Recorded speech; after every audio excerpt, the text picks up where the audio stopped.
Resource development minister Shri Nara Lokesh గారిని మాట్లాడవలసిందిగా కోరుతున్నాం.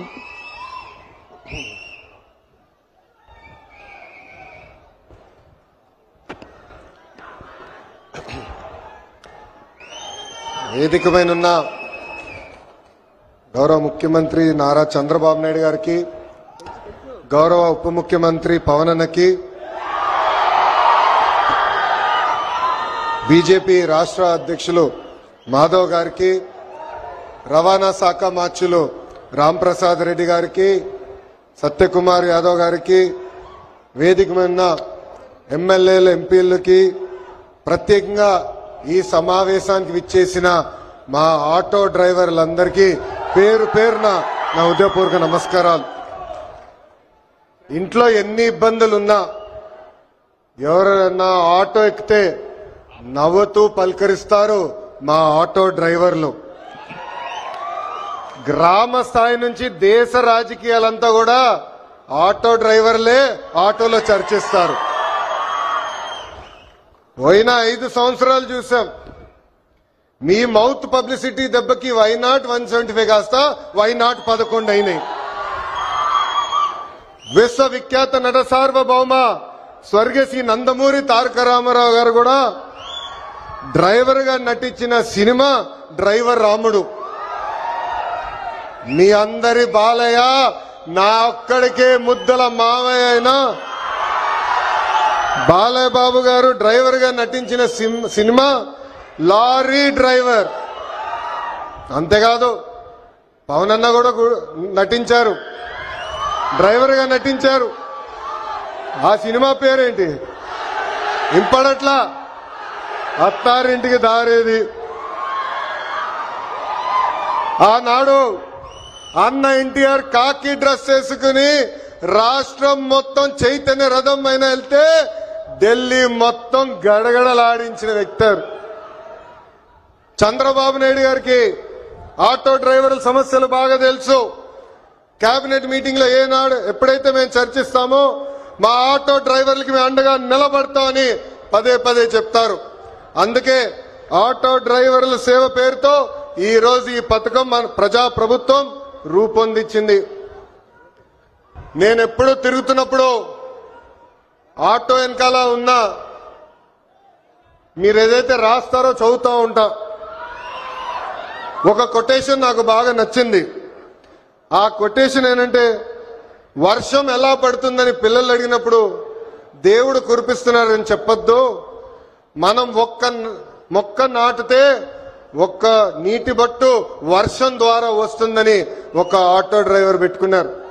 అంటే ప్రకృతి పట్ల మనకున్న బాధ్యత ఆ ఆటో డ్రైవర్ ఈరోజు సమాజానికి నేర్పిస్తున్నారు. ఇంకొక ఆటో డ్రైవర్ కొటేషన్ చూసా, అందరూ బాగుండాలి దాంట్లో నేను కూడా బాగుండాలని చెప్పారు. మూడో కొటేషన్, జరా భద్రం భయ్యా మనందరం చల్లగా ఇంటికి వెళ్ళాలి. అంటే స్పీడ్ గా నడపద్దు, ర్యాష్ గా నడపద్దని ఆ ఆటో డ్రైవర్ చెప్పే పరిస్థితి. ఈ కొటేషన్లన్నీ మీకు ఎందుకు చెప్తున్నానంటే, మా ఆటో డ్రైవర్ల మనసు పెద్ద మనసు. ఎవరన్నా బ్యాగ్ మర్చిపోతే తిరిగి వాళ్ళకి అందిస్తారు, ఎవరన్నా పొరపాటున సెల్ ఫోన్ మర్చిపోతే వాళ్ళ ఇంటికి చేర్చుతారు. అంతేకాదు విలువైన వస్త్రాలు దొరికితే ఏకంగా మా పోలీస్ సోదరులు దగ్గరికెళ్ళి డబ్బులో లేని వస్త్రాలు దొరికినాయి, ఇది మీరు జాగ్రత్త వాళ్ళకి చేర్చాలని చెప్పే పెద్ద మనసు ఉన్న వ్యక్తులు మా ఆటో డ్రైవర్లు. ఆటో వెనుక నవ్వు తెప్పించే కొటేషన్లు కూడా ఉన్నాయి స్వామి. అప్పు చేసి కొన్నాను నన్ను చూసి ఏడవద్దు అని చూసావిడు. అప్పు చేసి కొన్నాను నన్ను చూసి ఏడవద్దు.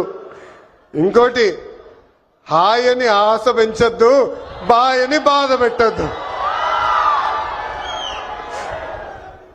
అంటే ఎప్పుడు ఆటో వెనకాల బండి ఉంటే నవ్వుతూ ఉంటాం. సమాజం పట్ల మాకున్న బాధ్యత తెలుస్తుంది. ఎన్ని సమస్యలున్నా ఎన్ని ఇబ్బందులున్నా నవ్వుతూ ఆదరిస్తారు మా ఆటో డ్రైవర్లు. అందుకే యువగలం పాదయాత్రలో ఆటో డ్రైవర్లతో ప్రత్యేకంగా నేను సమావేశం ఏర్పాటు చేసుకున్నా. వాళ్ళు ఎదుర్కొంటున్న సమస్యలు నేను తెలుసుకున్నా. ఆనాడు ఆటో డ్రైవర్ నాకు చెప్పింది ఒకటి, కుడి చేతిలో 10,000 పెడతారు, ఎడం చేతిలో 20,000 రూపాయలు లాగేస్తారని. అరే ఎట్లా లాగుతున్నారా భయ్ అని అడిగా. గ్రీన్ ట్యాక్స్ పెంచారు, 20,000 రూపాయలు చేసి బాదుతున్నారన్నారు. అదేవిధంగా రోడ్ల పైన ఉన్న గుంటలు పూడ్చట్లేదు, 5 సంవత్సరాలు ఎవరు పట్టించుకోలేదు. ఆ గుంటల వల్ల మా ఆటోలు రిపేర్లకు వస్తున్నాయి, దీనివల్ల చాలా చాలా ఇబ్బంది పడుతున్నామని ఆనాడు చెప్పారు. అందుకే మీ ఆదరణతో 94% సీట్లు ఈరోజు ప్రజా ప్రభుత్వం కైవసం చేసుకుంది. మన ప్రభుత్వం అధికారంలోకి వచ్చిన వెంటనే గ్రీన్ ట్యాక్స్ ని ఏకంగా 3,000 రూపాయలకి తగ్గిస్తాం జరిగింది. అంతేకాదు పవన్ అన్న నాయకత్వంలో సుమారుగా 2,000 కోట్ల రూపాయలు ఖర్చు పెట్టి గుంటలంతా కూడా మనం పూడ్చడం జరిగింది. ఈ రోజు ఎక్కడ లేని విధంగా కొత్త రోడ్లు కూడా మన ప్రభుత్వం వేస్తున్నాం. అంతేకాకుండా ఆటో స్టాండ్లు ఏర్పాటు చేయాలి, మీకు అక్కడ తాగునీరు అందజేయాలి. ప్రత్యేకంగా మహిళలు ఆటోలు తోలుతున్నప్పుడు వాళ్ళకి కావాల్సిన టాయిలెట్లు కూడా అక్కడ ఏర్పాటు చేయాలి. ఎలక్ట్రిక్ ఆటోలు మీకు అందిస్తమే కాదు, ఛార్జింగ్ పాయింట్ కూడా ఏర్పాటు చేయాలని ఆనాడు మాకు చెప్తాం జరిగింది. ఇది చేసే బాధ్యత కూటమి ప్రభుత్వం తీసుకుంటుందని ఈ సభాముఖ ప్రజలందరికీ నేను తెలియజేస్తున్నా. నేను యువగలం పాదయాత్ర చేసినప్పుడు మహిళల్ని కించపరిచే విధంగా ఆనాడు రోజా గారు మాట్లాడారు. మా తెలుగు మహిళ చీరలు గాజులు ఆమెకి ఇచ్చేదానికి వెళ్ళినప్పుడు వెళ్ళిన ఆటోని ఆనాటి పోలీస్ సోదరులు సీజ్ చేశారు. ఆ ఆటో డ్రైవర్ పేరే హమీద్ బాషా. పాపం ఈ ఆటో పైన ఆయనే కాదు, ఆయన కుటుంబంలో ఉన్న 5గురు ఆధారపడి ఉంటారు.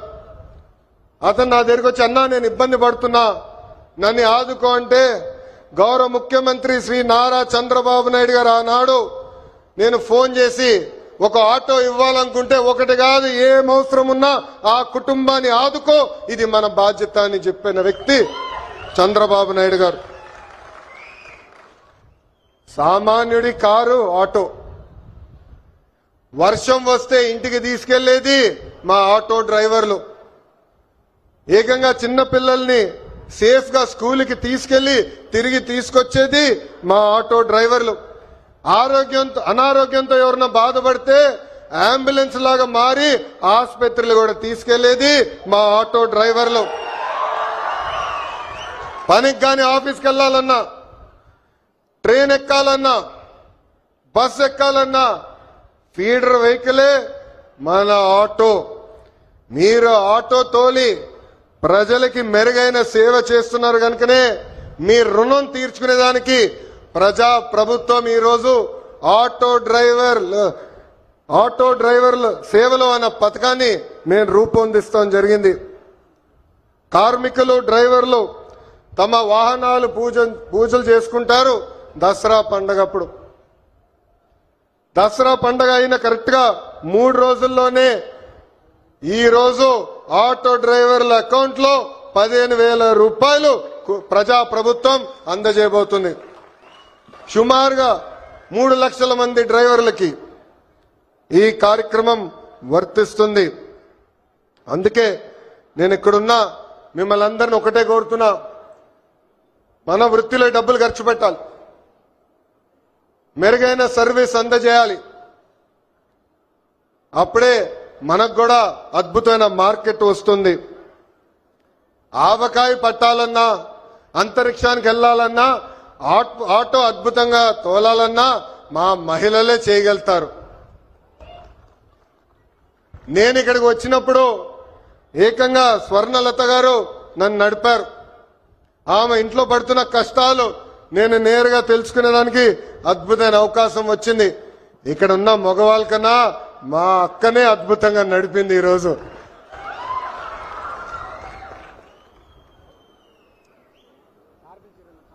పంపించండి ముఖ్యమంత్రి గారు తిరిగిచ్చుంటారు. స్వర్ణలత గారు ఆటో తోలుతూ కుటుంబం మొత్తం పోషిస్తున్నారు. ఇంట్లో ఆమె భర్త కూడా అద్భుతంగా సహకరిస్తున్నారు. ఇద్దరు కలిసికట్టుగా పనిచేసి ఈ రోజు ఆ కుటుంబాన్ని ముందలు తీసుకెళ్తున్నారు. తల్లి నాకు చెప్పింది, తల్లికి వందనం అందింది, ఉచితంగా గ్యాస్ సిలిండర్లు ఏదైతే దీపం పథకం కింద ఇస్తున్నామో అది కూడా అందింది. అంతేకాదు ఇంట్లో ఉన్న పెద్దమ్మ అత్తగారి కూడా ప్రజా ప్రభుత్వం ఈ రోజు పెన్షన్ కూడా ఇస్తాం జరుగుతుంది. అందుకే ఈ సభాముఖంగా ఇక్కడ ఉన్న మగవాళ్ళందరినీ నేను కోరుతున్నా, ప్రత్యేకంగా ఆటో డ్రైవర్లను కూడా కోరుతున్నా, మహిళల్ని మనం గౌరవించాలి. తెలుగు వాడక భాషల్లో మహిళల్ని కించపరిచే విధంగా కొన్ని పదాలు వాడతాం. గాజులు తొడుక్కున్నావా, చీర కట్టుకున్నావా, అమ్మాయిలాగా ఏడవద్దని. దీనికి ఫుల్ స్టాప్ పెట్టాలి. ఇది మనం వాడకూడదు. ఈరోజు ఆంధ్ర రాష్ట్రంలో ప్రతి ఆటో డ్రైవర్ నేను కోరుతున్నా, ప్రజల్లో చైతన్యం తీసుకొచ్చే శక్తి మీలో ఉంది. మీరు ఏదైతే ఒక్క విషయం తలుచుకుంటే అది సాధించే శక్తి మీలో ఉంది. అందుకే మహిళల్ని గౌరవించాలనేది పదే పదే ఎవరైతే మీ ఆటో ఎక్కుతారో వాళ్ళకి తెలియజేయాలని ఈ సభాముఖంగా మిమ్మల్ని అందరినీ నేను కోరుకుంటూ, మా పైన ఒక పవిత్ర